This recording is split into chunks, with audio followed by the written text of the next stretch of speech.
You've heard its name everywhere, right? Dopamine. It gets blamed for our phone addictions and at the same time gets all the credit for our moments of joy. But what if the story we've all been told is kind of wrong? Today, we're going to peel back the layers on this really powerful neurotransmitter to understand its true role in our brain's super intricate reward system. So, let's just get right to it. Is dopamine really the happiness chemical? It's a really catchy idea, isn't it? That little rush you get from a fantastic meal or a like on social media, that's dopamine, right? But is that feeling actually pleasure? Or is it something else entirely? That's the central mystery we are going to solve right now. Okay, to really get this, we need to get on the same page about three key players in this whole story. First, of course, there's dopamine itself. Then there's its job title. It's a neurotransmitter, basically a chemical messenger. And finally, we have its main stage, the brain's reward system. These three are at the heart of everything we're talking about. So what is dopamine really? Well, it's not a feeling. It's a messenger. And its main message isn't, hey, you're happy now. It's more like, whoa, pay attention. This could be really good for you. Go get it. It's the chemical of wanting, not the chemical of having.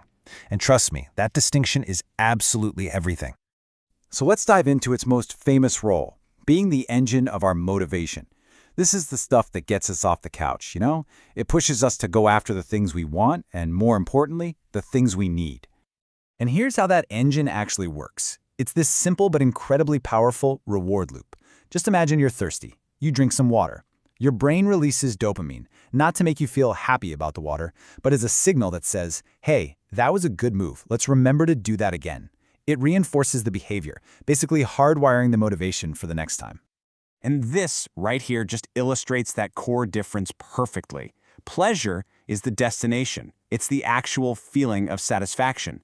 Dopamine, that's the signpost on the highway telling you that a great destination is just ahead.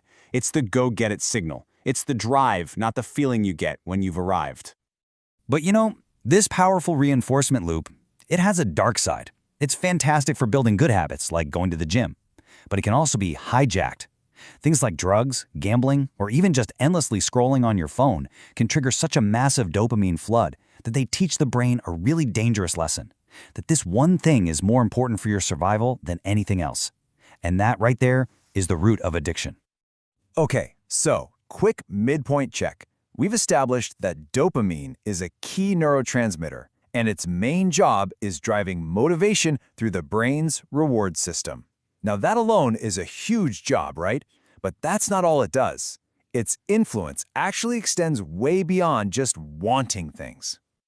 So now let's look at some of dopamine's other critical jobs. Because it's not just about wanting to get something, it's also about being able to physically go get it and then remembering how you did it for next time. Think about learning to ride a bike. Dopamine is a huge part of what helps your brain coordinate all those complex movements. And when you finally get it right, that little dopamine release helps stamp that memory in, saying, yes, this sequence of muscle movements, this works. It's the chemical that literally bridges the gap between the thought, I want to do this, and the smooth, coordinated action.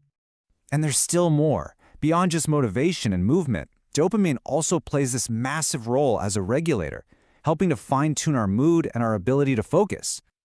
I mean, think of it this way. To successfully go after a goal, you need more than just motivation. You need to be able to focus. You need a stable mood. Dopamine helps regulate all of that. When its signaling gets out of balance, it can really affect our ability to pay attention and plan, which is exactly why it's so closely linked to conditions like ADHD.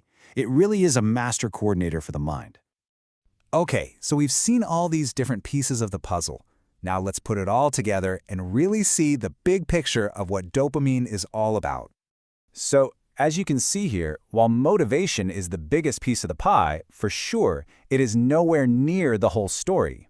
Movement, learning, mood, they are all deeply, deeply influenced by this one little molecule. It's less of a pleasure chemical and way more of a master regulator for taking action. Calling it anything less really sells it short. So forget the word happiness. The key takeaways here are pursuit and reinforcement. Dopamine drives our motivation. It helps us learn from rewards, and it enables the very movement we need to achieve our goals. It's the ultimate chemical of striving. So, I'll leave you with this final thought. The next time you feel that little itch to check your phone, or that deep burning drive to pursue a goal, Just recognize it for what it is. It isn't pleasure itself. It's that powerful, ancient engine of dopamine pushing you to act. So, knowing that, how will you think about your own motivations now?